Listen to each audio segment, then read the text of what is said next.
Very, very tricky. They make themselves look like the real plant, just so they get more life. In any case, there is other branches that look like a willow. Make sure you get the willow. So sometimes they give some identifying features. The willow usually branches, the leaves are long, elongated, and thin, and not so serrated. They're definitely not like teeth. Like this is the willow branch standard, but it's definitely not.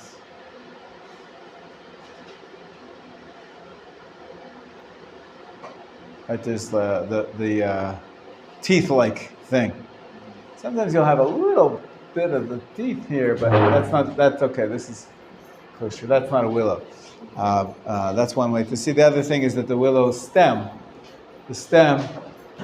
it tends towards red, which is a good thing. They're not always red. Depends on how mature they are. You can cut them off before they become red. Fresh juice. Good. Thank you. So that's the first thing. You got to make sure it's an arava. And usually there is, as I said, about all these species, usually you buy from a reputable seller. If you have a willow tree in your backyard, that's great. Most of us don't have a willow trees of our own, so we have to get them from someone. So you go to someone who you can trust, that is bringing you an arava and not tzafzafa, the poplar or some other kind of branch from a tree that's not a willow tree. Now it does say in the Torah, arvei nachal, that there should be willows from the brook. And you might think that it has to actually be growing on the side of a river. But halacha lemaaseh, we don't require that. And it doesn't have to be growing by the river. Nowadays we have irrigation. Israel's a world leader in drip irrigation, right? So we can get irrigation anywhere and grow willows. Just give them lots of water and they'll grow. They don't have to. Just put it down. Thank you very much. Thank you so much, sir. It's very kind of you. So that's the willow. Now here's one more tricky thing. It says there's a principle in all of the mitzvot. You're not allowed, we mentioned that the other day, I think, about can't remember what we were talking about. Maybe we didn't mention it. The halacha is, you're not allowed to do a mitzvah. You hear this, Hananel? You're not allowed to do a mitzvah through doing an aveira. So you say, I really want to buy a lulav, costs 100 shekels. But I don't have any shekels. I'm a poor yeshiva student. So I'll go rob the bank or pickpocket, chas v'chalila, and I'll have my money, and then I'll go do the mitzvah with the money. Not allowed. It's called the mitzvah haba'a ba'avera. It's a mitzvah which comes about by doing a sin. Not kosher. It's just you're shooting yourself in the foot. Not only is it not kosher for the mitzvah, you also did a sin by stealing. So you got to be careful not to steal. Now, many times the arava, we started for some reason with the arava, with the willow.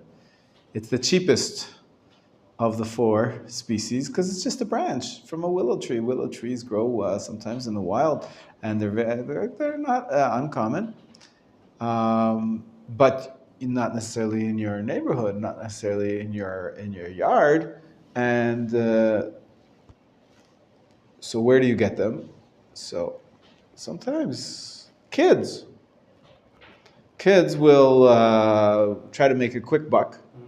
You can't just go plant an etrog tree. It's more complicated, as we're going to see. But a willow tree, maybe they know that in the forest next door there's a willow tree, so they'll go cut down some branches, bring them to the shul or to the market, and they'll sell you an arava, 5 shekels an arava, 2 shekels an arava. They can compete. It cost them nothing. They just went to the forest, cut down some branches. Nice deal. It's very good. It's good. Shows you some entrepreneur spirit. Right? Startup nation. It all starts with the willow branches for the lulav. Right? It's only one thing to be careful about. that these kids didn't go to their neighbor's yard without permission and steal the neighbor's willow branches because he wanted to have his kids go and sell it for the 2 shekels, So that, because that would be a mitzvah that comes about by an avera. So as long as the kids take it from the wild, it's fine. There's no problem. It's hefker. That's an ownerless. A forest is ownerless usually. But if they did steal it, then you're in trouble. So usually nowadays when they sell the 4 species, they sell packets that are sealed in plastic bags. And it's certified kosher by a rabbi. Good morning. And that's the best. Of course, you know for sure that it's and it hasn't been stolen. It's been certified by a rabbi. All the other laws of the arava as well. But the only problem is, those are pretty much the laws of the arava. One more, of course, that we said yesterday. The tip should not be broken. The bottom, of course, is cut where you cut it off the branch, and it's got to be long enough. How much is long enough? 3 tefachim. We said 3 tefachim is 3 times 8 is 24. Well, there's different measures of a tefach. Machon Meir, the famous Shita in Bnei Brak, he was more machmer, and he said it's more like 10 centimeters. So you need it already to be 30 centimeters. That's longer, but you can find, it's very easy to find. Arava, kosher, 30 centimeters, no problem. So you can see there's actually different packages. Packages in, let's say, red will be kosher according to, usually we refer to the opinion of the 8 centimeters as Rav Chaim Na'eh. He did the measurements about 100 years ago, 150 years ago, and he became, the measurement became known as his measurement, although it's pretty much standard, that's what we use, the 8 centimeters. So you'll find this arava packet, it usually includes 2 aravot. So that's how much we use for the lulav. And it'll say on it Rav Chaim Na'eh, meaning that the branch is only 24 centimeters long. And right next to it, you'll find a willow branch in a plastic bag, but it has a blue sticker. And the blue sticker will say on it, Chazon Ish. Chazon Ish is the other opinion. And that arava will be 30 centimeters long. So it's more rare when it comes to willows because it's very easy. All of them will be the longer version. In any case, you should be aware. What's important to look at is you can see that even through the plastic bag. You look at the willow, the tip should not be cut off. The bottom, of course, is cut, but the tip is not. That's pretty much it for the arava. The only tricky part is that the willow is fragile. Not fragile that it'll get broken, but that it'll dry out very quickly. Many times I find myself in the middle of the 7 days. I got my set already before the Chag starts. Day 1, beautiful. Day 2, beautiful. Day 3, it's starting to look a little bit dry and wilted, and the leaves are falling off.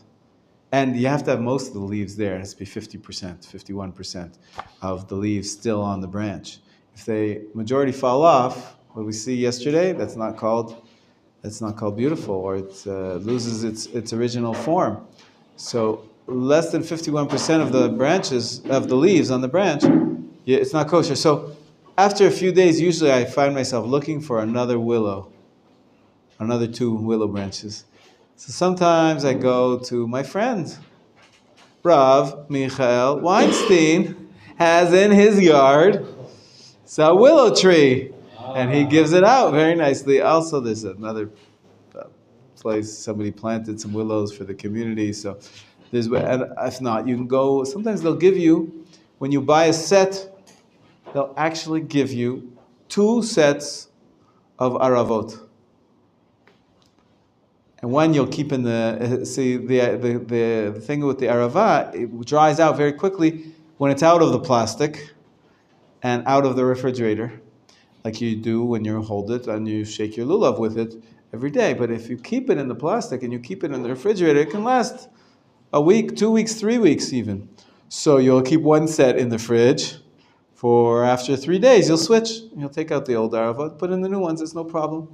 So the arava is the simplest of the 4 species. It's got to be fresh. It's got to be an arava. It's got to be fresh. It's got to have its leaves. It's got to be the required length. It's got to have its tip. It's got to be not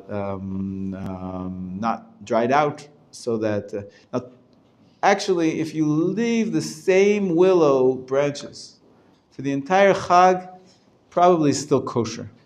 As long as the majority of the leaves don't fall off, even if it's droopy, that's not considered dry yet. It's not beautiful, but it's only dry if it gets so brittle that when you touch it, it disintegrates. It becomes, like it crumbles. That's very dry. So even if your aravot don't look pretty, as long as the tip has not come off and the majority of the leaves are on it, it's still a kosher arava. Some people use the same arava for the entire week. Now there's a trick. This is going to be important not only for the arava but also for the willow. You want to keep them fresh throughout the week. The really biggest problem is the arava. The hadas sometimes can dry out, but it's still going to be kosher. It won't be as beautiful if you let it dry. But the lulav doesn't really get dried within 1 week, and it doesn't need any special care. And the etrog doesn't really need any special care either. You just keep it dry.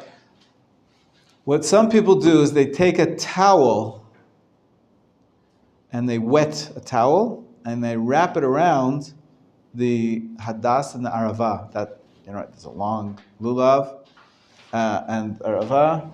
Where's our pictures? Here. You can see we bind them together, we said. So you'll see some people after the services, they'll take a towel and wrap them around this part, the central part of where they have the arava and the etrog, and they'll keep it in a wet towel because that'll keep it fresh. And better if you put it in the fridge. It's even better. You can take it out of the only problem is that you run the risk if you take it out of the lulav. According to Ashkenazi custom, it's really just a custom. You don't have to use these baskets. You see these baskets? They have this special sort of... the kids also, they make this and they make a few shekels.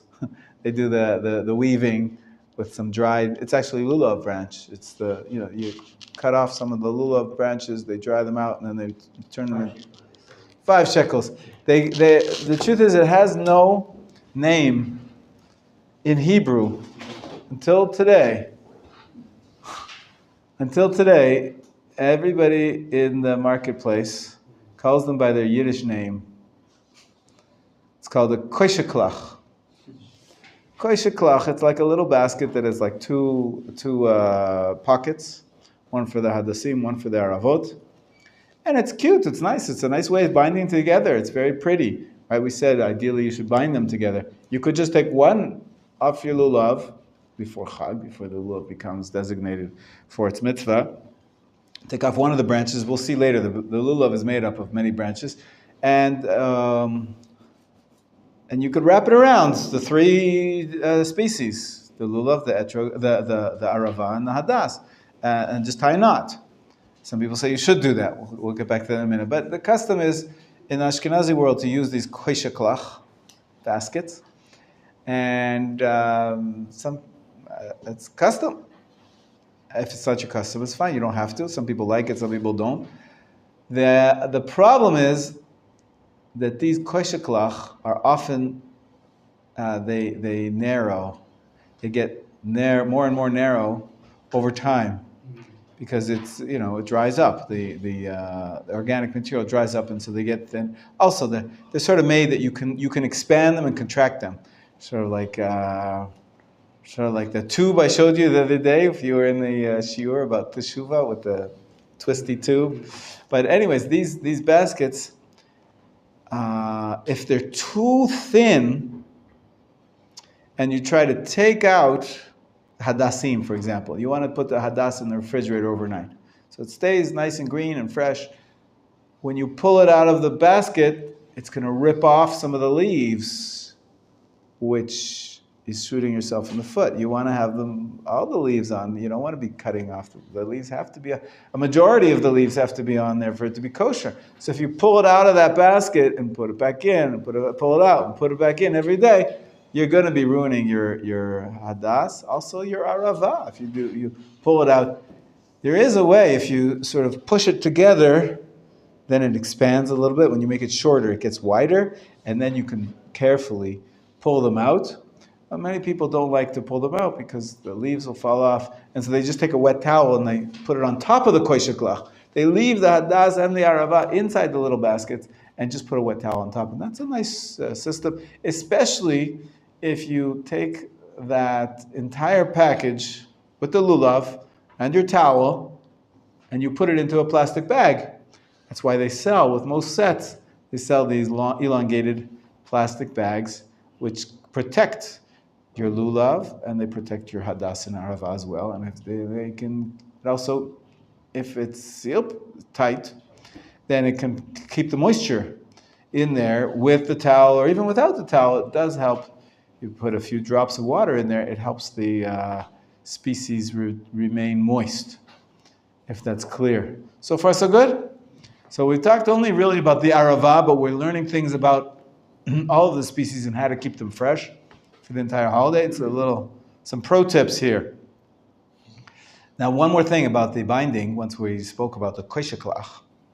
If you don't want to use the koisheklach because you don't want to rip your leaves off by accident, or it's not your custom, or you don't think it looks pretty, or truth is, it's a little bit of a strange way of binding. You're not actually tying a knot. Some people say, well, if you're supposed to bind the species, the three species together, binding in halacha usually is with a knot, or a double knot is what we call a knot in halacha. So, and there's no double knot in there. It's sort of woven. It's woven into a basket, but there's no knot. So some people, what they do instead, or even on top of the koisheklach, they'll take one of these leaves from a lulav and just wrap it around and tie a knot, and tie a double knot on top. So you'll have two forms of binding them together, the special baskets, and on top of it, it creates a little ring, right?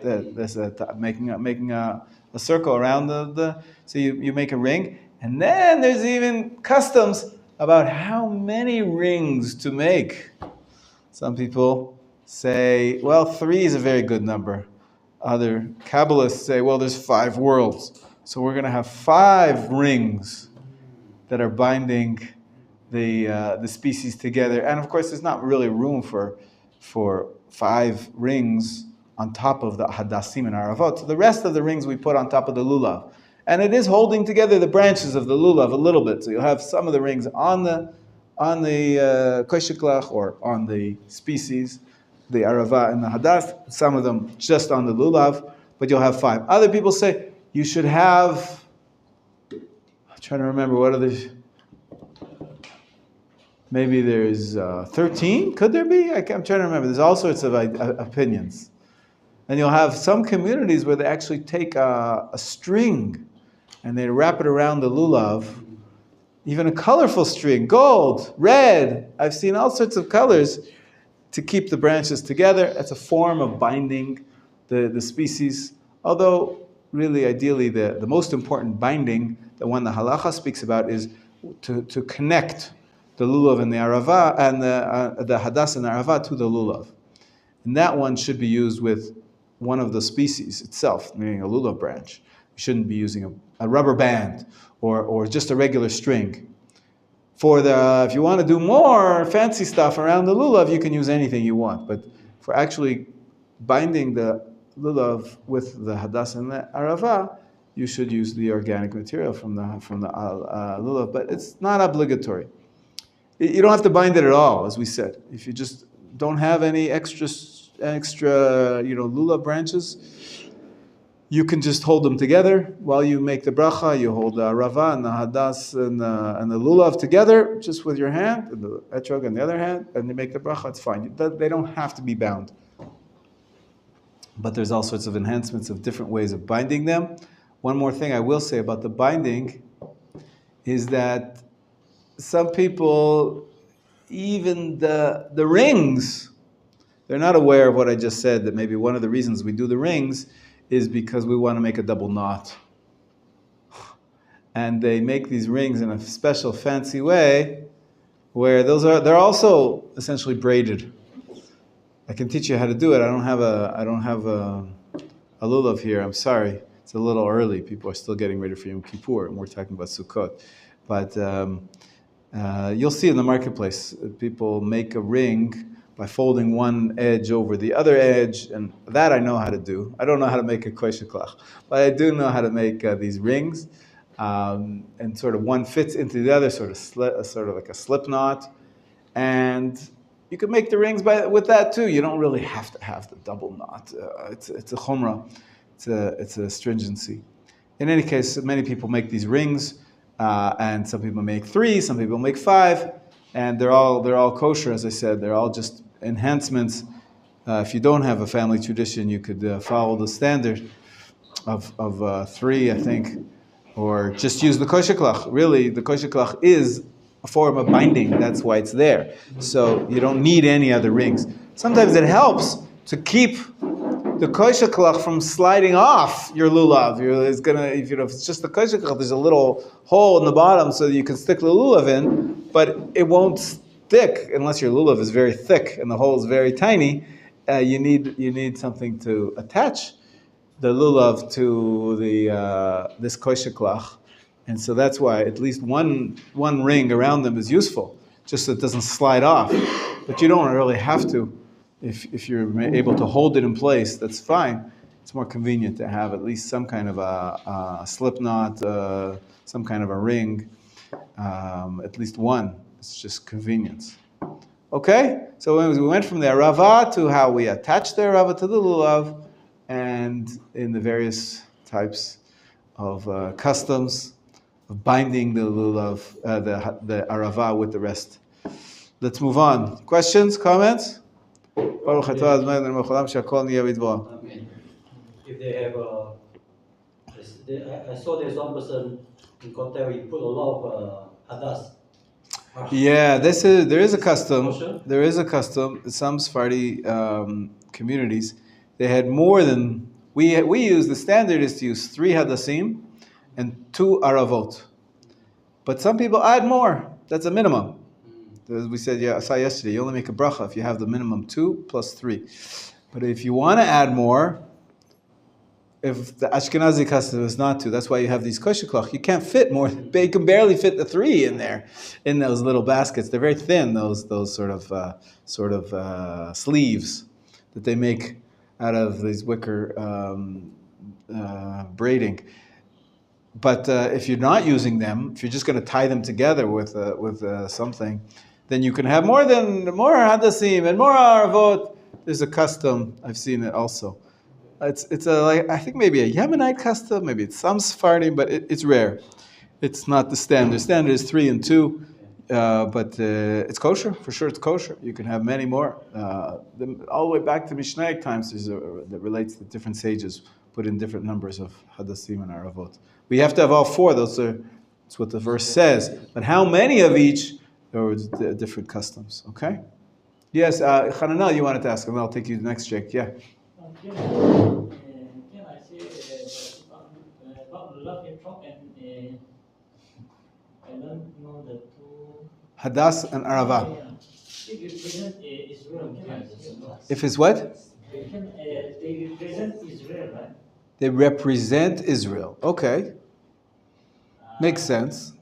God says, thank me for the land of Israel. You came into Israel. We're celebrating with our produce. So yeah, some people say that it makes sense that we use these specific species because they grow in the land of Israel and they represent the land of Israel. Yeah, so what? So therefore what? What's the question? The talk is for the tzaddikim. We also said that there's a metaphor, that perhaps each one of the species represents a different type of personality. Yeah, the tzaddik is the etrog. Why? Because the etrog has, what does he have? It smells good and it tastes good. Whereas the lulav if the fruit of the lulav, the dates, they taste good, but there's no smell. There's no smell to the lulav. So it has only one. And then the hadas has a good smell, but it has no fruit. The branches, they smell very nice. And the arava has neither taste nor smell. And so we say there's different types of Jews. Smell, I guess, is compared to Torah. Taste, good deeds. Some Jews have both Torah and good deeds. Some have only good deeds. Some have only Torah. You ever met a Jew like that? He's such a good person. Lots of good deeds. Doesn't know much Torah. It happens. He never got to go to Machon Meir. That happens. There's some Jews out there like that. But then there's some Jews who, unfortunately, they didn't get proper education, or they chose a different path, and they don't have Torah or good deeds. They're just living their materialistic life and looking out for number one. We need them too. You have to have all the four species. What's the question? Hananel, what's your question about that? You were just wondering why we compare the etrog to the tzaddik? No, I want to ask that it's right to say to another people, right? For example, I do have a miscommand here. Yeah. Can I say that something like that? I want to tell them this represent, a talk represent this. Yes. Yes. This, Yes. Yes. Yeah. It's a beautiful idea to explain Torah, to teach. Sure. Beautiful. Wonderful. I would even say to them, you people, I love you so much, you're like the etrog. Because you have good deeds and you have Torah. Right? It's a nice thing. Sometimes the people are compared, the tzaddikim are compared to etrog. There's another reason people are sometimes, it became a classic in Israeli society actually. It became a verb, a new Israeli verb in Hebrew. Le'atreg. To make somebody like an etrog. Why? Because usually when they sell the etrog, there's a packaging. It comes covered. In the old days, they used to have like these hairs, these sort of thin hairs, which sort of protected it. Now they use plastic, like a plastic sleeve. They put the etrog in, and it comes in a box. And if you like Judaica, people will spend lots of money to buy a fancy box for their etrog. It can be made out of wood, can be made out of silver. It could cost hundreds of dollars for the case that you hold your etrog in. And the etrog is going to have some padding so it doesn't get damaged in handling it. And so the etrog is usually covered and protected. So when somebody, for example, they say when the leftists were so happy with Ariel Sharon that he decided to pull out of Gaza. And they hated Ariel Sharon. They hated him because he was a right-winger for years. He built all the settlements. And then he got in trouble when he was a general in Lebanon, Sabra and Shatila. There was a massacre of Christians, but they blamed the Jews. Anyways, Ariel Sharon was persona non grata in most of Israeli, in the left of Israeli society until he changed his mind. One day, he changed his mind. After he was elected by the right, he decided, now I have a good idea. Let's pull out of Gaza. Destroy all the settlements that I made. Very strange. Till today, nobody knows why. Some people claim that he was trying to save his own skin because they were trying to indict him for some illegal business deals.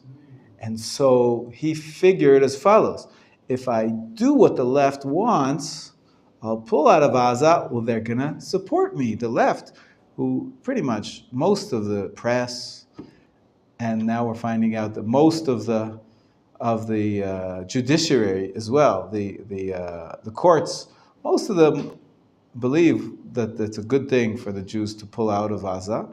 And so if they finally have a leader who's going to do this, they're going to protect me. They're not going to indict me. And you know what they called it? That the leftist press started le'atreg at Ariel Sharon. They started to protect him. No longer were there any attacks against him. They stopped the indictment. It's a fact. He was never indicted for those illegal business deals, whatever it was. And so it became a new verb to make somebody like an etrog gets protected.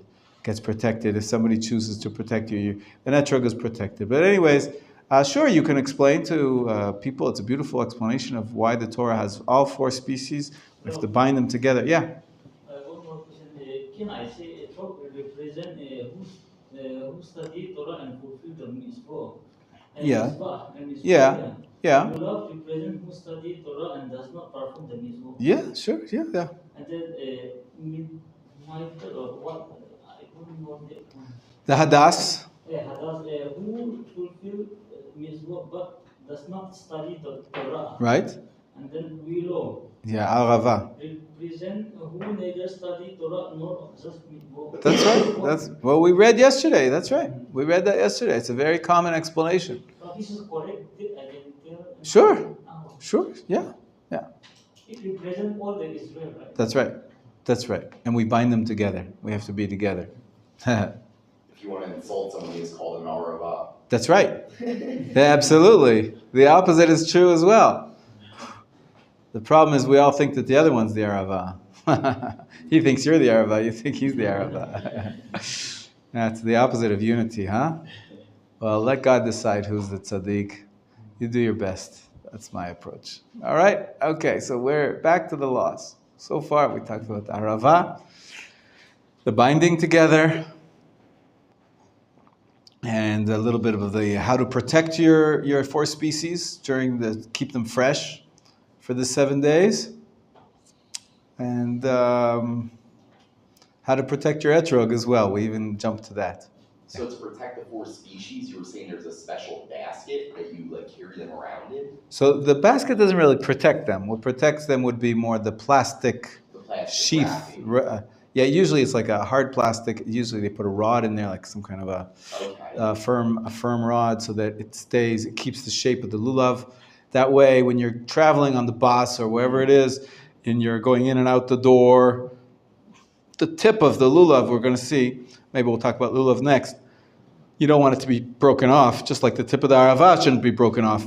If it's in a plastic bag, it'll be protected, that's all. And so the bag makes it easier because you're constantly bringing it around everywhere. So you're not yeah, having to, like, exactly. And when you're buying the four species, you have to buy this special bag separately. So it depends. Sometimes they throw it in as part of the deal, and sometimes they charge extra. So you better ask, find out Well, whether. What's the Yiddish name of this bag they used to carry around? So no. The bag to carry around is not Yiddish. That we just use Hebrew. That's just atik. Or nartik is like it's a special name for, I guess, like a sheath. Is a nartik. Good morning. Morning. Oh. And I'm a friend of Shmuel Parlo. Any friend of Shmuel Parlo is a friend of ours. That's the way I get it. Today is Yom, all day, right? So we're going to meet today. Very important. Last Wednesday meeting, the last Yom Revi of this month. We're going to meet at 12:15 in the library. And in Hebrew.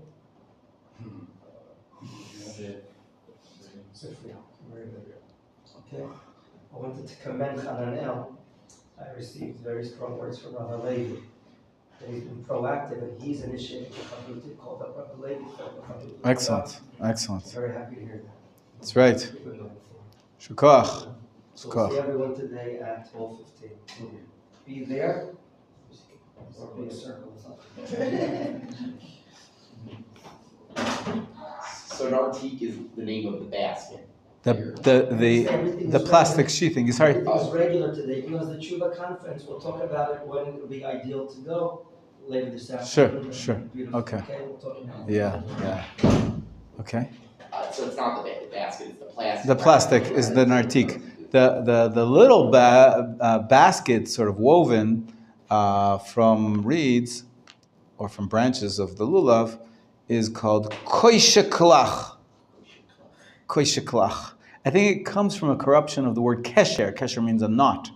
It's a tie, right? You tie a knot. So kesher. Koisher klach. I don't know. There's no R in there. Can you write that down to spell it out? That sounds Just make it up, whatever it sounds like to you. There's no proper spelling because it's not an English word. It's a Yiddish word. No, the kosher klach is like these baskets. I showed you. It's these woven. You see that here. There's this part. You can pass this around. Let everybody see what it looks like. Maybe they have a nicer picture here. That's what we're talking about. Here's a page. There's a few of these around the room, but you don't have to tie it with this special basket that has two sleeves. You can just put a ring around it like this fellow over here. That's fine, and it's even okay to use a rubber band or some kind of anything because really you don't even have to. You don't have to bind them at all. The ideal is to make here somebody's tying a double knot around them, right? Here's the plastic carrying basket. That's plastic carrying basket. You can see pictures of that here. But, okay? Will the seller bind them for you usually? Or Usually not. Usually you do that on Erev Sukkot when you get everything ready. You take you're going to get the arava in a plastic sheath, which is just disposable. Okay. And you take them out of the plastic and put them into the basket. And the hadassim will be in a separate plastic bag. You keep it in your fridge as long as possible. And then just on Erev Chag, you prepare everything. Or on Chag itself, but Chag is more problematic if you're going to be making knots. You can't make knots on Chag. But you put them in to the proper places before you fulfill the mitzvah. Well, if you buy from the shop, they have the children there, they will charge you with the tie for you. The children will tie for you and they charge you. Tie what? Tie the species. Oh, really? Yeah. Oh, okay. The kosher klach usually comes ready-made. It's the bag, not the tie. No, it's the tie. I thought the kosher clock was this little bag that you're carrying around. No, you're still getting confused with that. Yeah. This is the kosher klach. Okay. This is the nartik. Nartik is just like a plastic covering handling bag, traveler's bag. This is the actual special form of tying the species together called kosher klach. Okay. Look out for one of those to make it easier for the. Usually they sell together. Usually the same place will have all four species and the kosher klach and the nartik. Wow. All in one. Big list of complicated words. Yeah, sorry. Big, a lot of words. Yeah, a lot of Hebrew.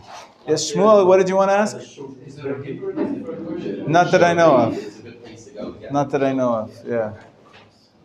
I'll go there. Before So I will tell you one more thing before we go on to each species. We're going to giving you more halachot of what's a kosher one of the four. In terms of buying it, how much does a set of four species cost? The cheapest I've seen was about 70 shekels, but you can go up to thousands of shekels. Like if you want to see the movie Ushpizin, it talks about a very expensive etrog. I will say no more. I don't want to spoil it for you, the storyline. But sure, there's different levels. I usually go not for the lowest level because it's barely kosher. It's maybe just long enough, maybe not long enough actually, and maybe there's enough leaves, but maybe 51% of the leaves are kosher, and you want to make sure. So you the one that are more expensive is going to be 70% leaves, right, or 80%, or 100 is rare. Depends which species we're talking about. And then there's other ways to enhance the mitzvah in each one of the species. So you cut corners, and it still be kosher. So many people go shopping. You'll find right after Yom Kippur, and even beforehand, you'll find in many marketplaces, even in the malls, people putting up stands and selling the four species. So you pick out the lulav you like, pick out the etrog you like, pick out some hadassim, some aravot. Hadassim and aravot are usually the easiest because nowadays the most common is it comes sealed in a plastic little sheath, which has a rabbi's name on the front, tells you exactly what's inside, and it's been checked that it's kosher according to this measurement, that measurement, and you're good to go. You don't have to double check it. That's what they have people there who work for those rabbis, and they sit there day and night for hours checking each and every one of the branches to make sure that they're kosher. So those are simple. You just choose those, and pretty much those prices are standardized. It could go a few shekels more, a few shekels left, depends on, the middlemen are making a cut on everything. It's a big business. So you can find a little bit of variability in the prices for the hadassim and the aravot. The lulav and the etrog, usually people are choosing on their own by their site, and I'll teach you actually how to identify a good lulav versus a bad lulav presently in just a few minutes.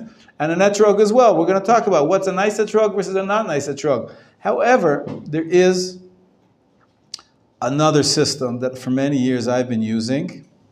Sort of miss it a little bit. The shopping, the etrog shopping is a very exciting event, especially if you go to, like, I think in Mea Sharim, the whole street is lined with etrogim and hadassim, and it's really an experience to enter this sort of world that's filled with this sukkah paraphernalia. People are selling, and everybody on the street is selling these lulav and etrogs. It's very cool, and you try to find the best one you can, and you'll search for it.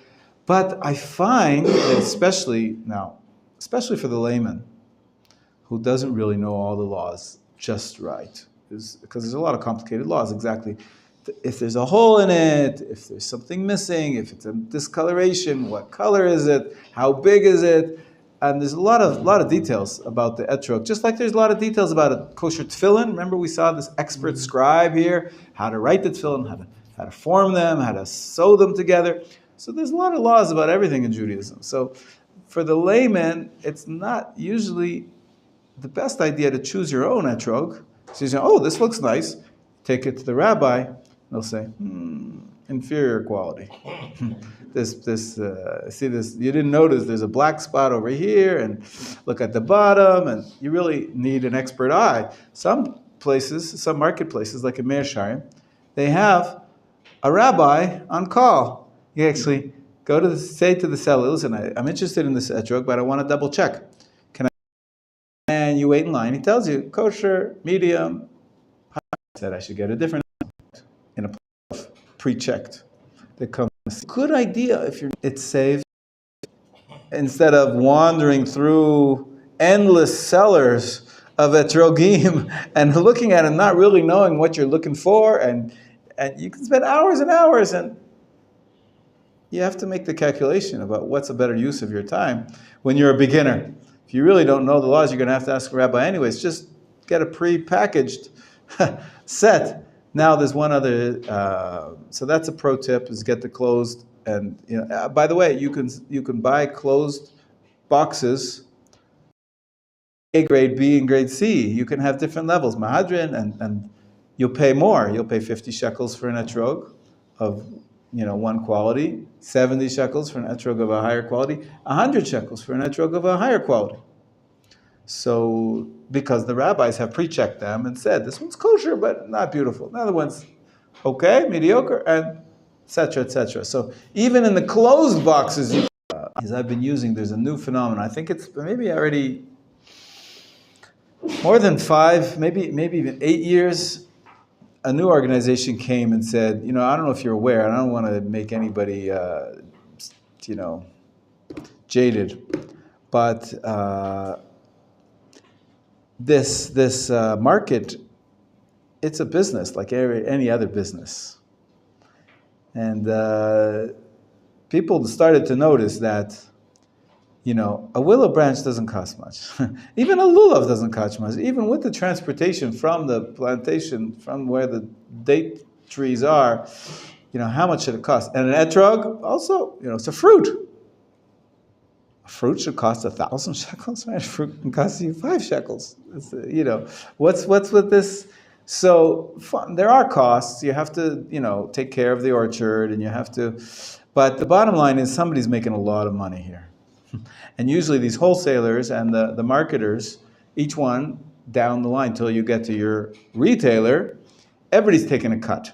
And those cuts can amount to perhaps maybe 80% of the cost of your actual lulav and etrog. Even if we cover all the expenses of the farmer, cover all the expenses of the distributor and everything, there's a lot of markup there. There's a lot of money that's being made.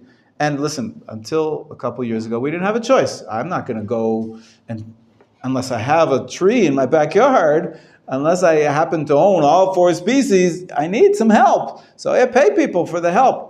And I realize I'm paying, for the species and for the distribution and for their expenses and for the cut of the people who are marketing it. But a couple of years ago, some smart people said, let's do 2 mitzvot at once. What we're going to do, they created a nonprofit organization, and basically they sell lulavim and etrogim sets, closed sets only.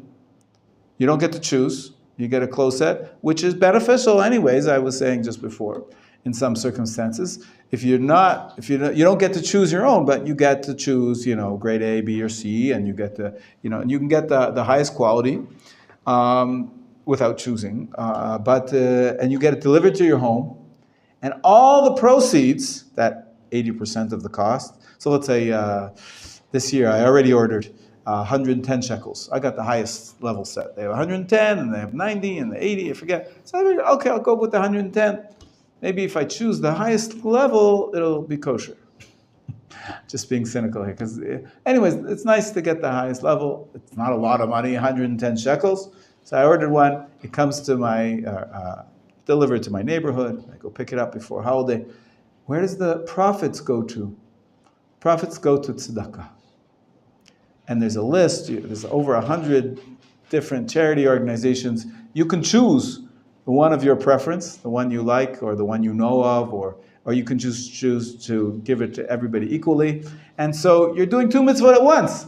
I'm fulfilling the mitzvah of buying my lulav and etrog, and I'm going to have my lulav and etrog, and I'm doing tzedakah. Instead of making rich the pockets of the commercial industry, I'm giving the money to tzedakah. So I get 2 mitzvot at once, so I like that idea. It's called, what's the bracha on the lulav when we lift it up? What's the bracha? Asher kitcharu b'sotav v'tzivanu al netilat lulav. We said netilah means to lift up, right? Do you know what they called their organization? Without the al, they called it netinat lulav. What's latet? Netina. Giving lulav, because you're giving tzedakah at the same time. So they call their organization Netinat Lulav. This is a nice idea, and you can order it online. Everybody can find it, and they deliver to your neighborhood. They have, they have places all around the country, and you can do 2 mitzvot at once. And I've saved time. I sort of miss it a little bit, the shopping experience, but. I've been doing this. I think it's worthwhile causes. There's so many worthwhile causes out there, and I'm able to do both at once. Okay, so this is about buying your lulav and etrog. I can send you a link if you want, but it's called Netinat Lulav, and you just order it online. You have to have a credit card, I guess, and they send it to your neighborhood, and you pick it up before Chag. Yes? What about etrog? For example, the fiber, there is a hole in it, right? Right. We're going to talk about the rules. What makes a kosher etrog in just a second. Yeah. And then, I want to ask one. After using everything, lulav, etrog, with the finish of the day, where should we keep it? Just throw it, already finished. After Sukkot? Yeah. After Sukkot, it's a good question. What do you do with the 4 species after Sukkot? The halacha is very clear. If you have a Sefer Torah, or tefillin, or a mezuzah, I showed you that we don't throw them in the garbage, even if they become, they fall into disrepair, and they're not usable, and they're old, and they're pasul. We don't throw them in the garbage, right? Where do we put them? Geniza, the blue box right outside. Remember, we stopped by the blue box. I showed you that there is collection bins. Sometimes it's in the shul. There was a famous Geniza, a place where people put their old books and old, even if you have a book with the name of God in it, like an old Chumash or an old Sidur, we don't throw them in the garbage. So you put them in Geniza. Geniza in Yiddish, it's called Shemus. Why is it called Shemus? Because it's based on the Hebrew word Shemot. Shem is the name of God. You're not allowed to erase the name of God, so if you have the name of God in a book, they call it Shemus. It's names of God, and we put it away, and eventually it gets buried. But there was a most famous Geniza in the world. You might have heard of it already. Anybody want to guess? Cairo. Exactly. Why is the Geniza in Cairo so famous? Yeah, they found some ancient parchments. Not some, a treasure trove. Yeah. Because what they did in Cairo is that they sort of had a room in the synagogue, which whatever old books or old manuscripts that they had, they didn't know what they were out of use, or they were half broken, and nobody wants to read a half broken book. So they put it in this room, and it was there for hundreds of years. And they never buried it. Like I said, Geniza eventually gets buried. The blue box, it only can get filled so much, and then you got to move it somewhere. So they take it to the cemetery and they bury it with respect. But this Geniza in Cairo, it remained there for hundreds of years. And when the scholars started to look through it, they saw very ancient manuscripts, which were rare, worth millions of dollars, and very telling manuscripts from the Rambam, manuscripts in the handwriting of great scholars throughout the ages, which we study every word of theirs carefully. And so it became very famous, because if you got your hands on a little piece of parchment from the Cairo Geniza and you figured out who it belonged to or what was written there, an instant PhD, right? If you're in academia, all you have to do is publish a new manuscript from the Cairo Geniza, and that's your ticket to fame. So the Cairo Geniza was very significant, important find for the Jewish people when they until today, there's still pieces of it flying around with people. They didn't have perfect controls over it, and so some people sold little pieces of half-broken pages of books. Sometimes a half a page could be very significant, worth $1 million. And sometimes it could be a new interpretation of the laws of Shabbat, which we've never seen anywhere else. And so it could be important to scholars, even if it's not worth a lot of money. And so the Cairo Geniza, until today, there's little pieces that came from the Cairo Geniza, which are being sold in special rare items, auctions and so forth. And scholars are still looking for, anyways, that's the Geniza. So back to Hananel's question. That is not the halacha with anything else other than tefillin, Sefer Torah, mezuzah, and if the name of God is written there. Does the lulav have the name of God? Does the arava, hadas, etrog? No. Is it a Sefer Torah? No. So the simple halacha is, it's called tashmishei mitzvah, or mitzvah objects. You're allowed to throw them out. We don't put them in a dirty garbage with diapers. So you wrap it up in a plastic bag and you throw it in the garbage. That's, once the mitzvah, Sukkot is over, they're not usable for the mitzvah anymore. It's just the same thing with tzitzit. If you have an old tzitzit, many people, they put them in the Geniza. Not necessary. Not necessary. According to halacha, you just wrap them up, throw them in regular garbage, and they're fine. And however, Hananel, there is a custom that people, first of all, people don't know that halacha. But there is a custom, a few customs. What do you do with the lulav and etrog after Sukkot? Some people take their aravot and their hadassim and their lulav. Not everybody has a geniza in their own home. There's a centralized geniza. So when do you finish using your lulav and etrog? On the last day of Sukkot, 7th day of Sukkot. You finish davening, you're done with it. Many people would collect the used aravot, especially on the last day of Sukkot. There's special aravot, additional aravot, which we use for the beating the aravot. We'll get to that custom. We mentioned it once, but so all that people would throw them on top of the Aron Kodesh. Until today, you'll see some shuls with on top of the Aron Kodesh, there'll be some branches left over. It's leftover branches from this, because they don't want to throw them in the garbage, and so we'll keep them in shul, in a place where it's going to get respect. So that's one custom. People put them, but anyways, the Gabbai eventually collects them and throws them out. There is another custom that you might have heard of, and this is based on a tradition that anything used for one mitzvah, we try to reuse it for another mitzvah. Does anybody know what other mitzvah we sometimes reuse the 4 species for? No? It's too late. Next year. Yes, you could if you keep it till next year. Usually it doesn't.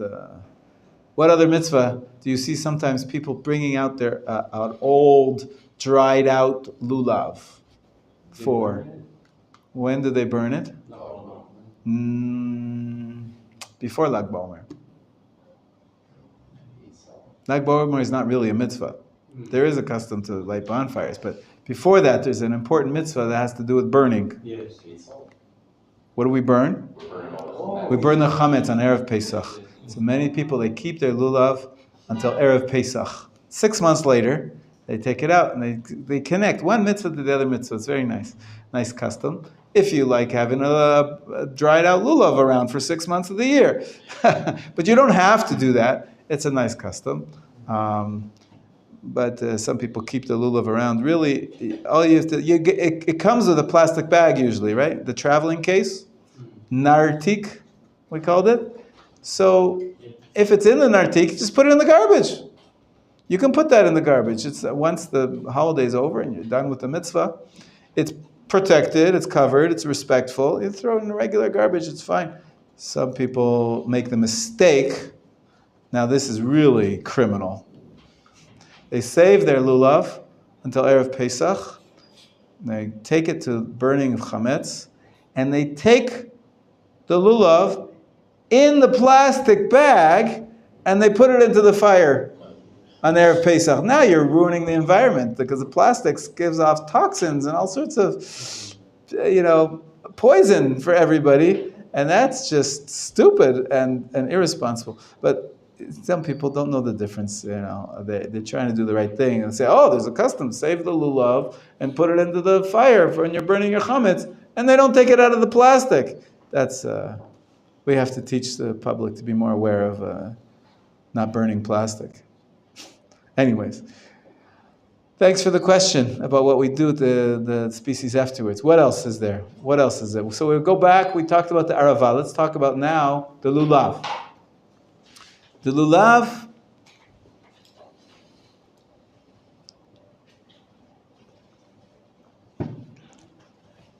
is almost always kosher. But there's enhancements. You want to get the nicest one possible. So the first thing, like we said yesterday, the first thing is it's got to be from a date palm tree. There's other trees that look like date palms. Sometimes they call them canary palms. And they're not kosher. They're not a lulav. They're usually noticeable by being very flexible. And they bend over very easily. So, but again, people who are selling the produce that we get, it's already been selected for the sake of the mitzvah, and they know pretty much you never see anything other than a palm branch. Even if you see a very flexible lulav, it's just a young one or one which is not yet mature. But anyways, the idea is, based on this, we try to get the lulav as straight as possible.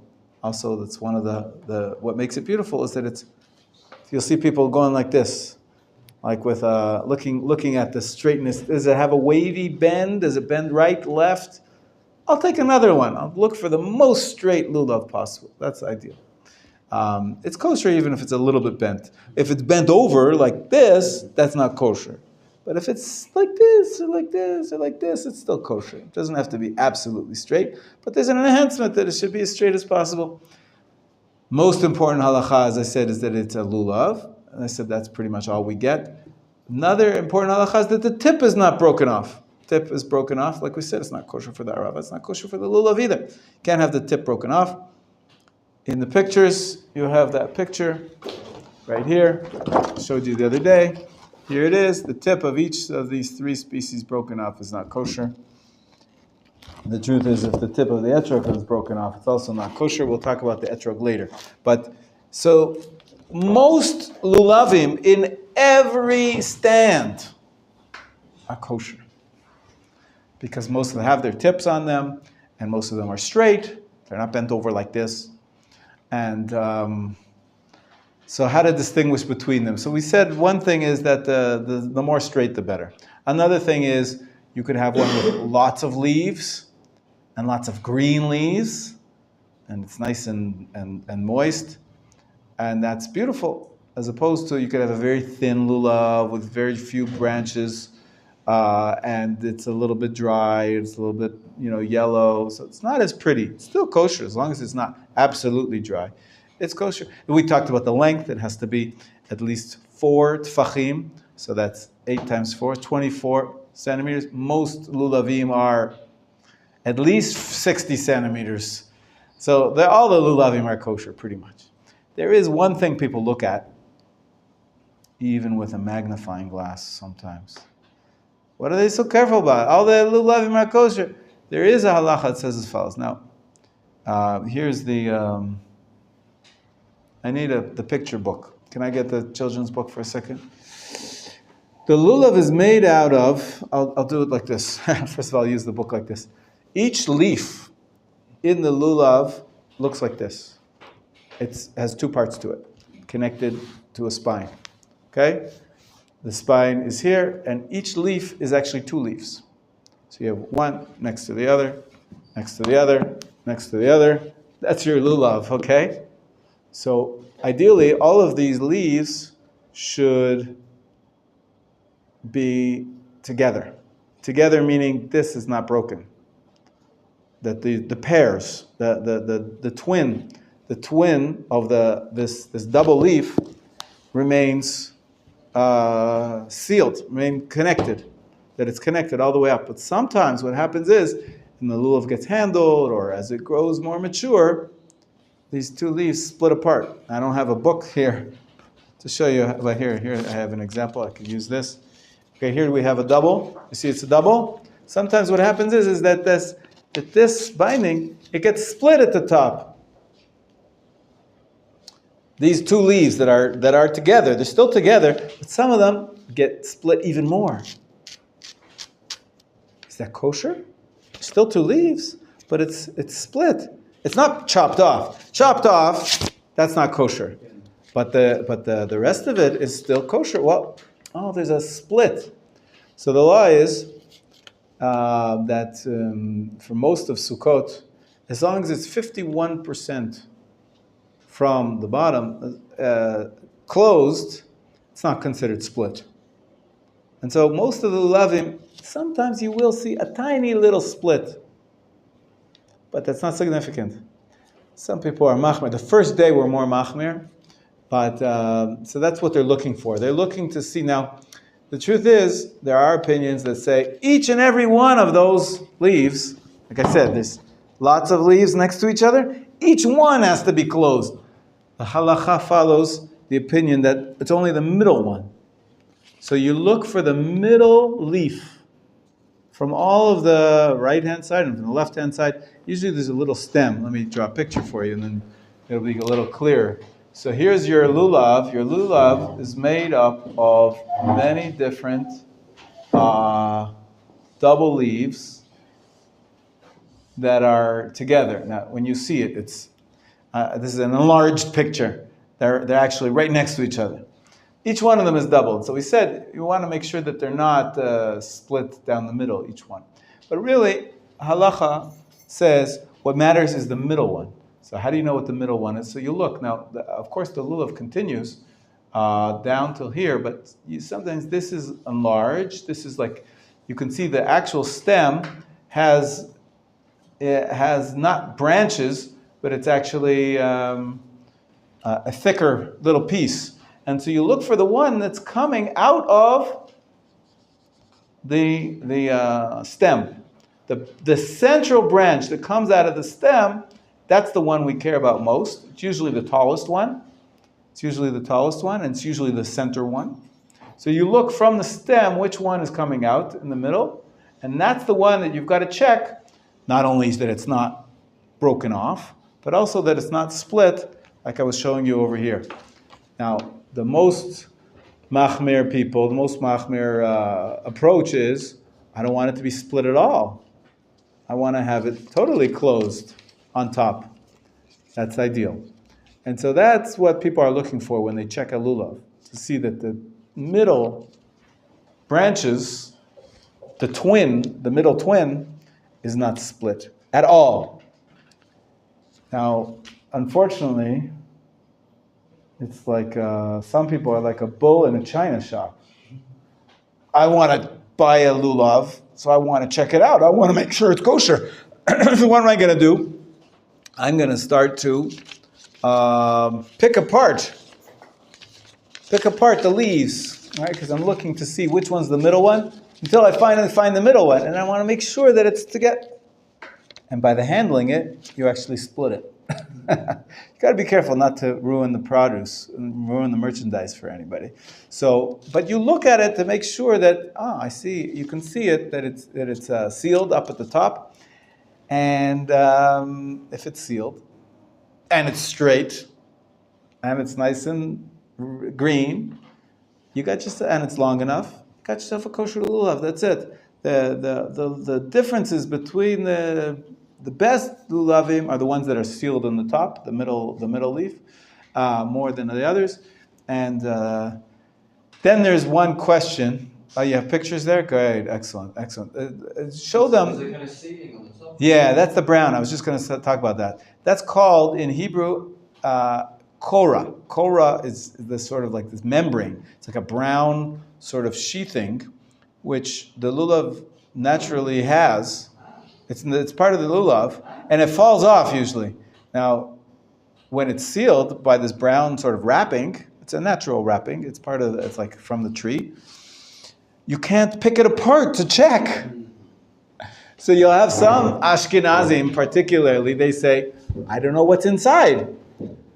Maybe the middle leaf is split inside. And so they're picking off the brown wrapper.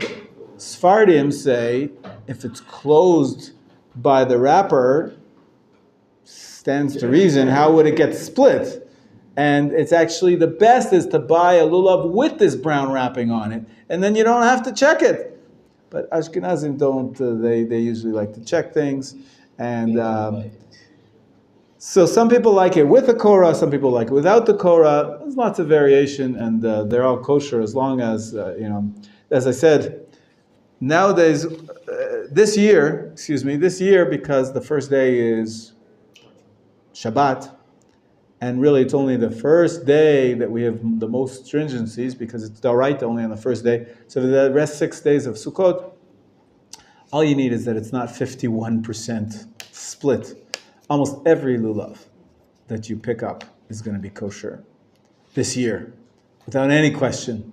Even if it's a little split, the first one, rare to find that it's split all the way down to 51% down, up until the spine. From here till here is what you're measuring. If it's not split up till here, the twin, then it's kosher according to everybody for the 6 days after the first day, and that's all we have this year. So that's the lulav, okay? All right. Just be careful that you don't snap off the tip. If it gets opened a little bit, it's still kosher. Now, sometimes there's a lulav that this little middle tip somehow has a little wavy pattern to it. seen. You've seen that? Yeah. Yeah, it happens. It's naturally the way the lulav grows. Sometimes it gets a little wave in there. And so it's kosher. As long as it's sealed, it's kosher. Some people say, it's not as pretty. It should be straight. So you look for the lulav that doesn't have that little. Then there's some lulavim that have, even on top, there's a little sort of twist. It's sort of bent over like this. This is also, we only use a Yiddish word, I don't know a Hebrew word for it. Knepel. Knepel. People call it a knepel. And this is like a little twist on top. The bottom line is that halachically it's kosher, because that's not considered to be that it's bent over, like I told you. Bent over is, like that. Or something like that. But this is just the middle branch gets a little twist to it. It grows on the tree that way. It's kosher. But some people don't like it. They want to have the lulav, which is absolutely straight. And so that's why you find people shopping for in the lulav. As I said, they're all kosher. So far, so good. 2 out of 4 ain't bad. We're doing pretty well. We're moving ahead to the hadas. I'm leaving that drug for last. Hadas is a myrtle branch. This is actually the hardest to find kosher. Although nowadays it's easy because they're pre-checked in these plastic sheathings, sealed by a rabbi. They've all been checked. But sometimes it's actually tricky because the myrtle branch looks like this. Take a look. Here's your stem.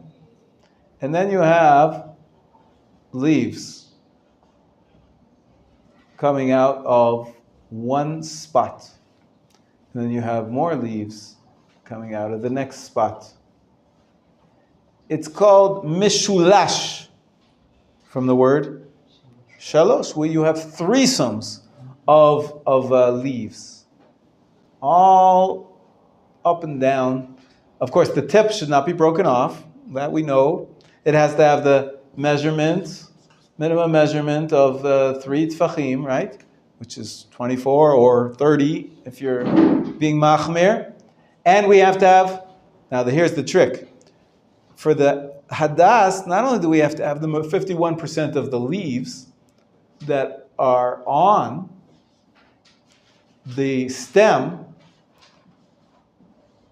we have to have 51% of the leaves, 51% of the threesomes, actually a threesome.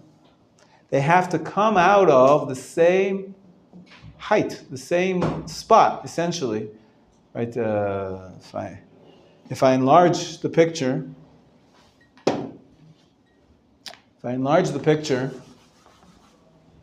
and I'll show you, here's the stem of a hadas. So basically what you have is each leaf has a little stem and then a leaf on it.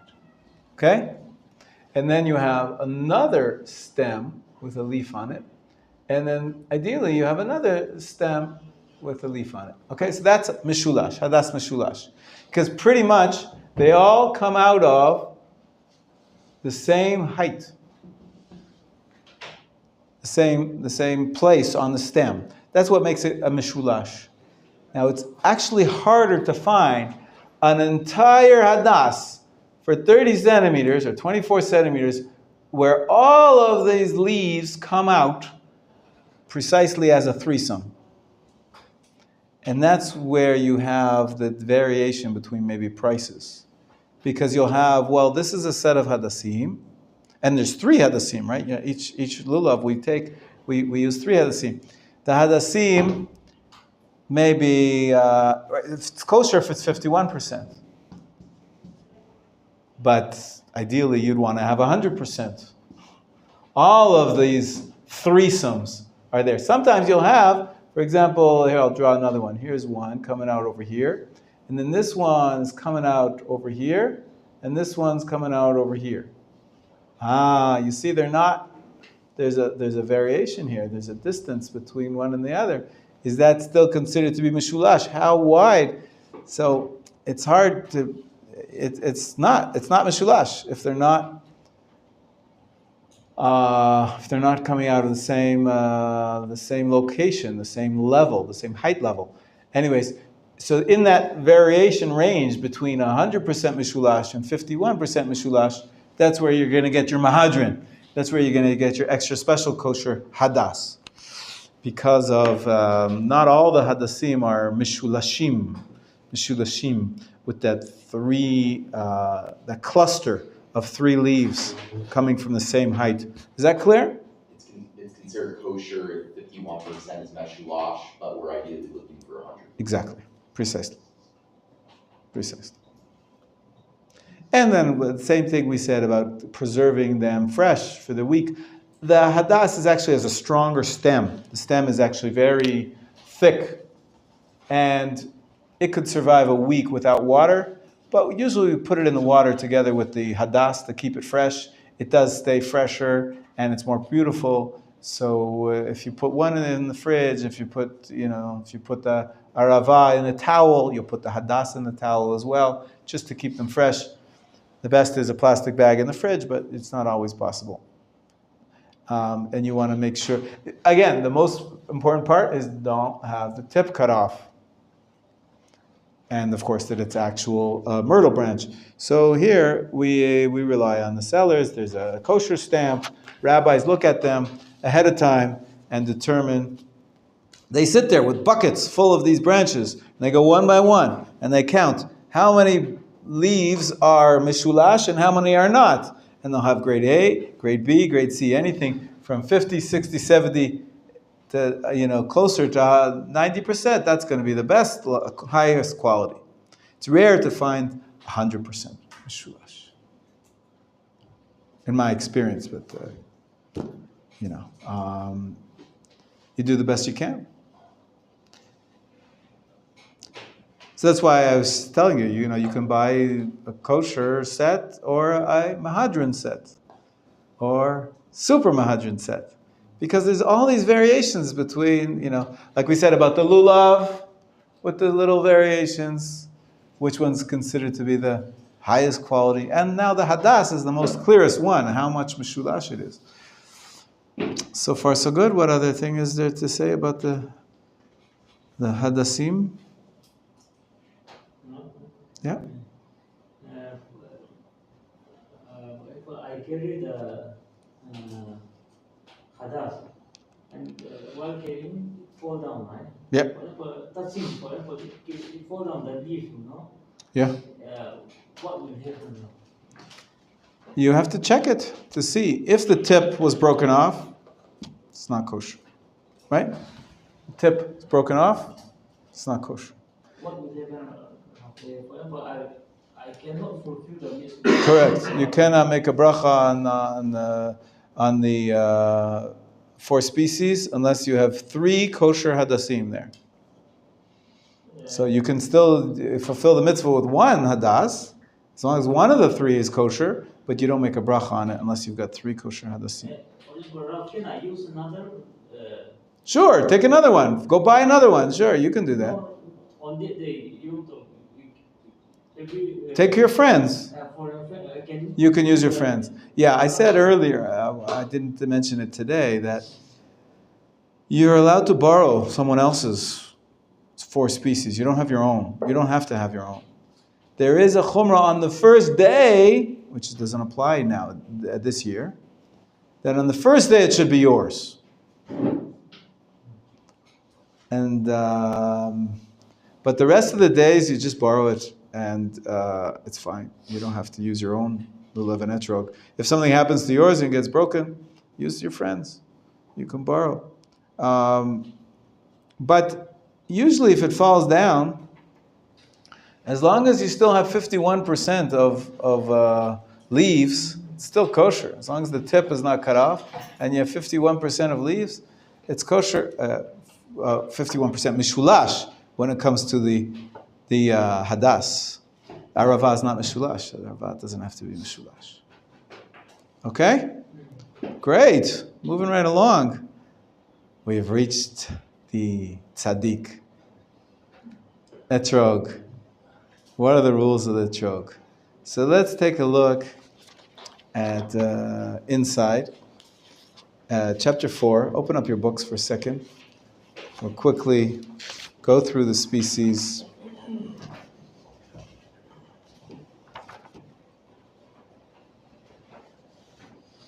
One thing I didn't mention, before I get to that drug, I'll go through the other species and see if I forgot something.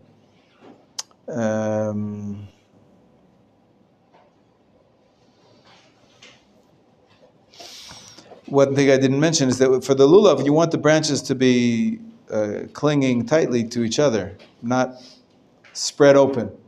Like maybe you've seen Easter Sunday. They have palm branches. Those are open. It's the same lulav. It's just open.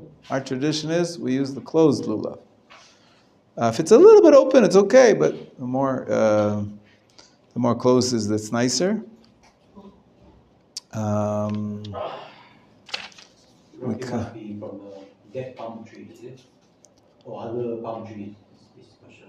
Date palm, correct. Yeah, it must be date palm. Yeah, I said that at the beginning. Let's see what else. I think we covered everything here.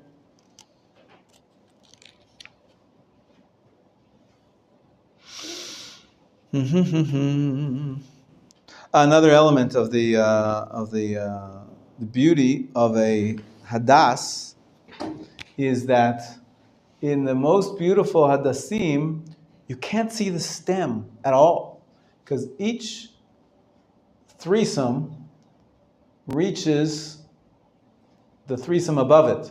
And so basically, because of all the leaves, it's so bunched up. The leaves are covering the entire stem. That's one thing you could have. Like over here, you can see in between.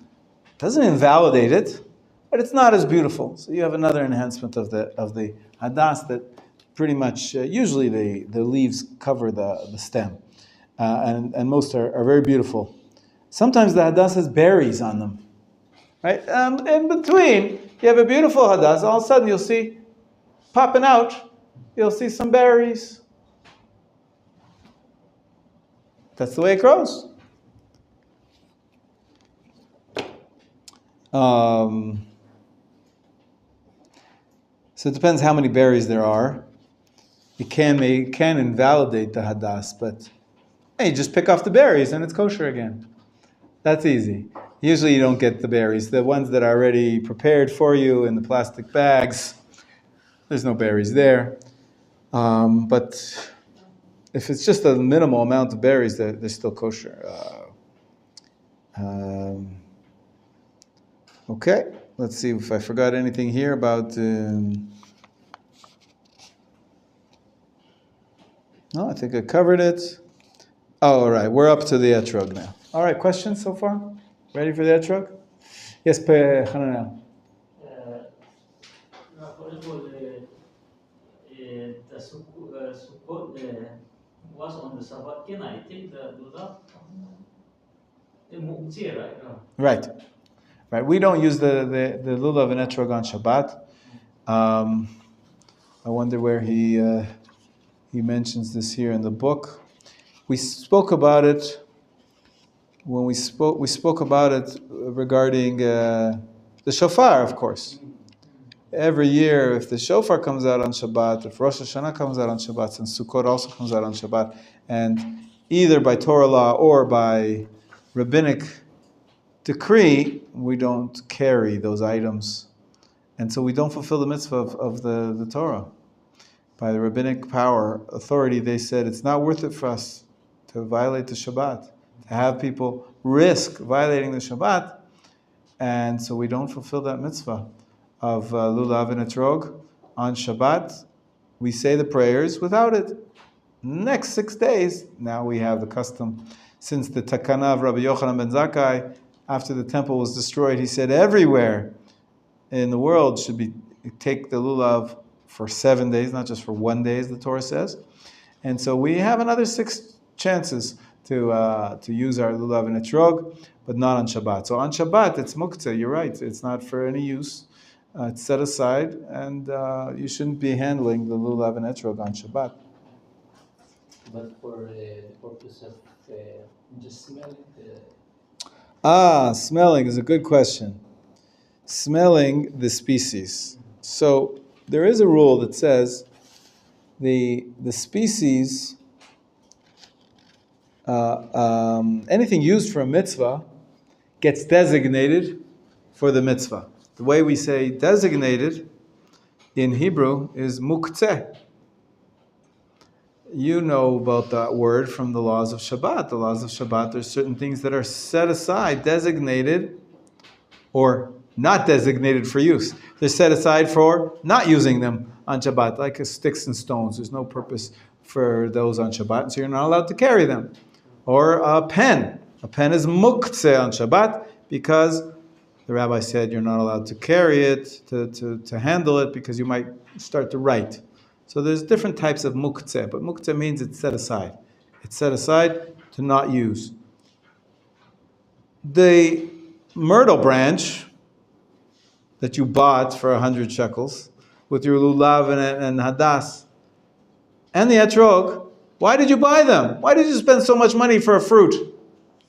Because you're designating for the mitzvah. So if something's designated for a mitzvah, it's called muktzeh lemitzvato. It should only be used for the mitzvah. And so once Sukkot starts, and you've started to essentially use your lulav and etrog for the mitzvah, you shouldn't be smelling it just for enjoyment. I think before Sukkot and after Sukkot, it's fine, because then the mitzvah is not applicable. But when on Sukkot itself, I think it's actually a problem to enjoy, to smell that. I love that smell. You shouldn't be doing that on Sukkot. A lot of people don't know that. They're actually, the rest of the year, if you take a fruit, even an orange, and you want to smell it and enjoy the good smell, there's a bracha. Just like there's a bracha on smelling spices, there's a bracha on smelling nana, there's a bracha on smelling bread, baked bread. There's a powerful smell, there's a bracha on it. It's a bracha, hanoten reach tov baperot. It's a special bracha on the smell of fruit. But I don't think it's proper to make that bracha on the etrog. For sure during the holiday of Sukkot. And I'm wondering if beforehand you can make that bracha before Sukkot starts. I think you can, as long as it's before Sukkot. But I want to look that up to make double sure. When the etrog gets set aside, I think it's when when Sukkot enters. But I want to be more precise, and I'll look that up for you. Okay. What's a kosher etrog? Obviously, the lulav has no good smell. The hadassim have great smell. Right? If you go to a Sephardi shul, all year round, on Shabbat, sometimes they give out hadassim, and they say, make a bracha. So there's nothing to do with Sukkot. It's just a sweet-smelling herb. And it's nice to make a bracha, especially on Shabbat. You want to make extra brachot to make up your 100 brachot you're supposed to have every day. All right. What are the laws of the etrog? The etrog, so the truth is, it's all very much the same as all the other species. Rule number 1, it has to be an etrog and not a lemon. Just like we said, it has to be a lulav and not a canary lulav. It has to be a willow and not a poplar. It has to be the right species.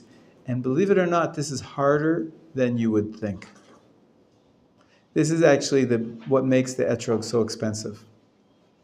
Is because, I don't know if you're aware, but many of our fruit trees are grafted. They make the tree and the fruit stronger.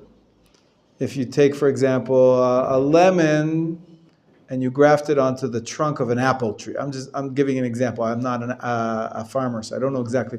But I think that many times lemon trees are grafted together on top of another type of tree because it gives it stronger, gives you, it withstands the winds and the other issues in the field. So it's quite common to find a lemon that's grafted or an etrog, which comes from a grafted tree. And so it's not a pure etrog. It's not a pure etrog. It's not kosher. That's number one. And so it actually became a major issue throughout the world. So much so that people didn't want to use an etrog unless they had a tradition that this is an etrog and not a lemon.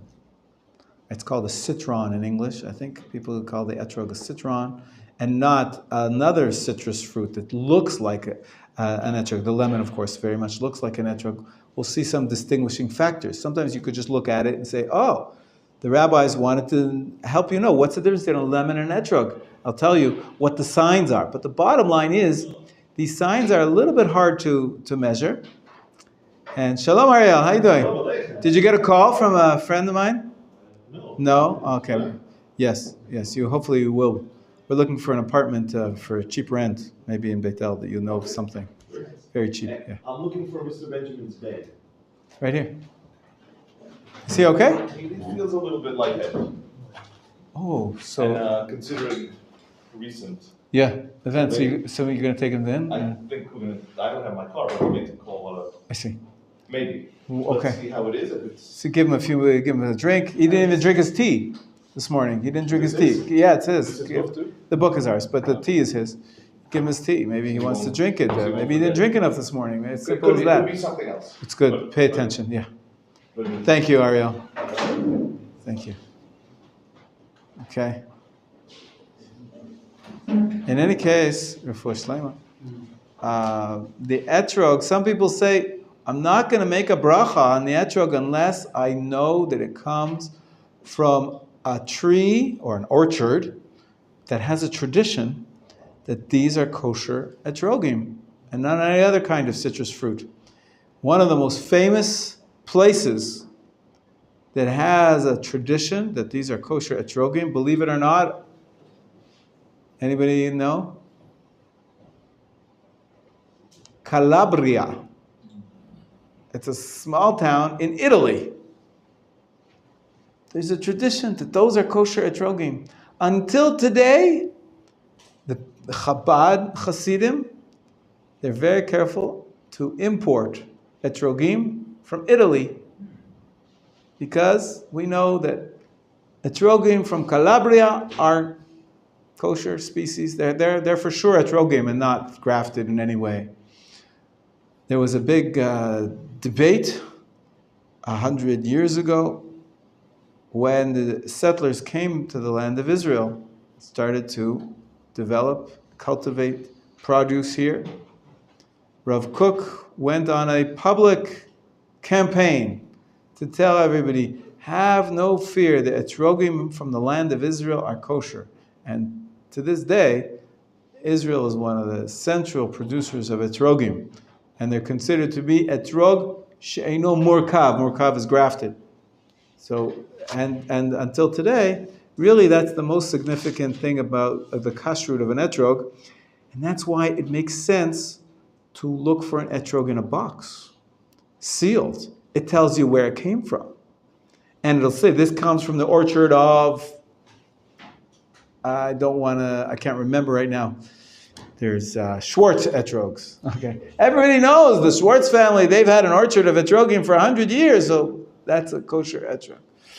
And I just made up a name of a Jewish name, but there's a few of them that, really the selling feature of these etrogim is their tradition that these are not grafted. And of course, you can take from that orchard and plant a new orchard. If you take a little sapling from, a cutting from there, it can grow it into another, and you could have, 100 times the amount, and so that's how these businesses grow. And we say etrog has to be a kosher etrog. It doesn't have to come from Calabria. As a matter of fact, it's probably a good thing for it to come from the land of Israel. Get a mitzvah to settle the land and support our Jewish farmers in the land of Israel. So that's number one, though.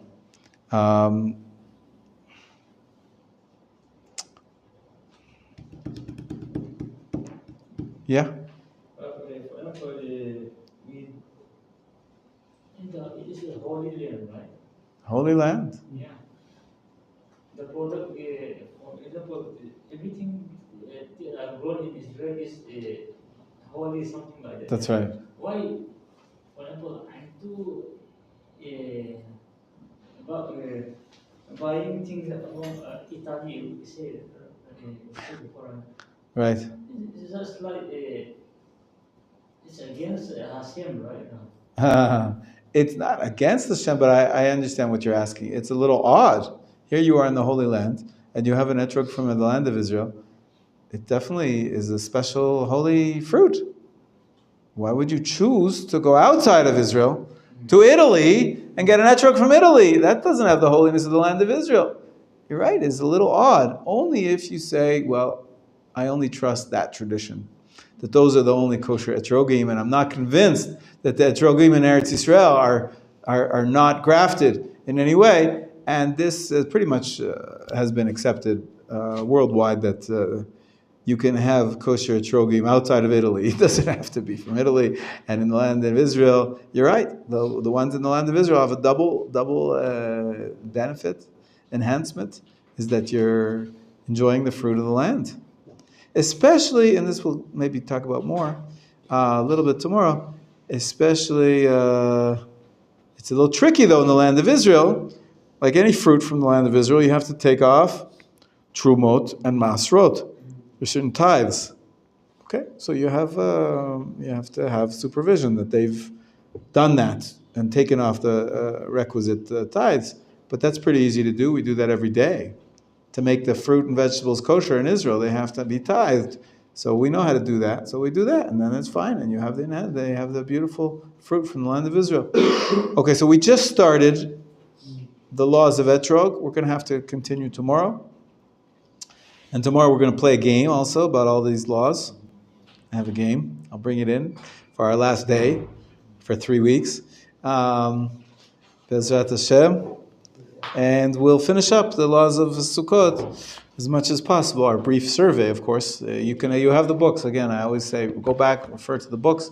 And everything that I'm saying here, mostly, you'll be able to find there. Maybe even said nicely. In a more organized fashion, but I think we're doing a pretty good job here. Okay? Have a great day.